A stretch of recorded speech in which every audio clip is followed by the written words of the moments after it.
Bon, de base, je devais tourner une vidéo YouTube, j'avais un peu préparé mes sujets et en fait, je me suis rendu compte que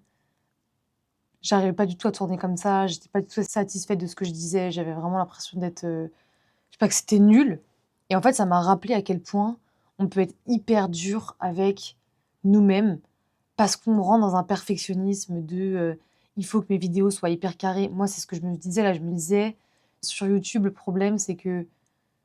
je suis pas assez carrée dans ce que je partage, les messages, c'est un peu brouillon, le la vidéo, elle est pas assez structurée et cetera» et j'ai commencé à regarder les vidéos de d'autres femmes que j'adore, où j'adore leur contenu, j'adore leur manière de parler et cetera et je me disais: «Mais ouais, moi, c'est pas assez carré,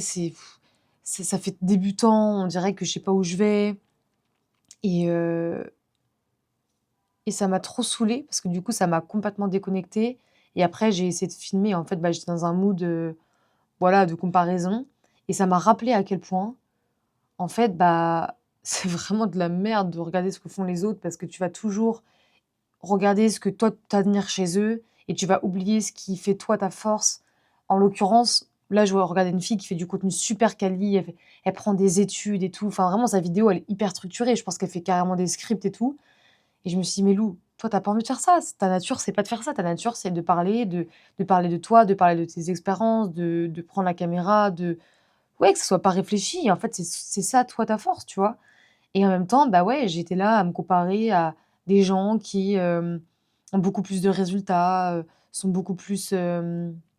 en tout cas, dans ma tête, sont beaucoup plus carrés et je me suis dit: «Mais c'est de la merde» parce qu'en fait, bah, ça m'aide pas du tout à créer, ça me déconnecte de moi, mes messages que j'ai envie de partager, ça me met juste dans une position, bah, d'infériorité où j'ai l'impression du coup bah, d'être nulle et je fais pas cette vidéo pour, me plaindre et tout, justement, je voulais vous partager un peu les coulisses de ça. Quand on regarde des gens sur, YouTube, quand on regarde des gens faire des vidéos, on se dit toujours, «Waouh» et tout, c'est impressionnant, moi je pourrais jamais faire ça. Mais vraiment, c'est un rappel aussi que même les gens dont on regarde les vidéos, ils passent aussi par ces phases-là. Je lisais le livre «Créativité, un art de vivre» de Rick Rubin Rick Rubin, je sais pas trop comment on prononce, je dirais Rick Rubin, ça sonne mieux et vraiment, c'est un livre que je conseille à tout le monde, tous ceux en tout cas qui ont envie d'être plus créatifs et qui ont l'impression d'avoir que des blocages de perfectionnisme, de, «J'ai pas le temps», de, «Je me sens pas assez bien», «Je suis pas assez intéressant». Tous les blocages et en fait, que vous soyez sur YouTube ou non, tu vois? Tu peux avoir un projet pro, tu peux avoir envie de faire autre chose, tu peux, je sais pas, vouloir écrire un livre, tu peux, juste vouloir, vivre ta vie d'une manière un peu plus créative et c'est vraiment ce rappel-là, c'est ce rappel que tu as toujours des voix dans ta tête et ces voix-là, elles sont pas toujours là pour te, bah, pour te booster justement et ton rôle, c'est de pas écouter ces voix-là, de les faire taire et c'était, voilà un petit message, ça va être une vidéo assez courte, mais je voulais juste vous rappeler que même les gens dont vous voyez des vidéos sur internet, bah, ils passent aussi par ces phases-là, tu vois? Tu passes par des phases de doute, des phases où tu as l'impression que ton contenu, c'est nul et pour autant tu continues et moi, j'ai eu envie de faire cette vidéo-là pour rappel pour moi-même, en fait, de me dire: «Même si tu es en phase de doute, que tu as l'impression que» moi, des fois, là, je regarde mes vidéos, je me dis: c'est nul, c'est pas intéressant,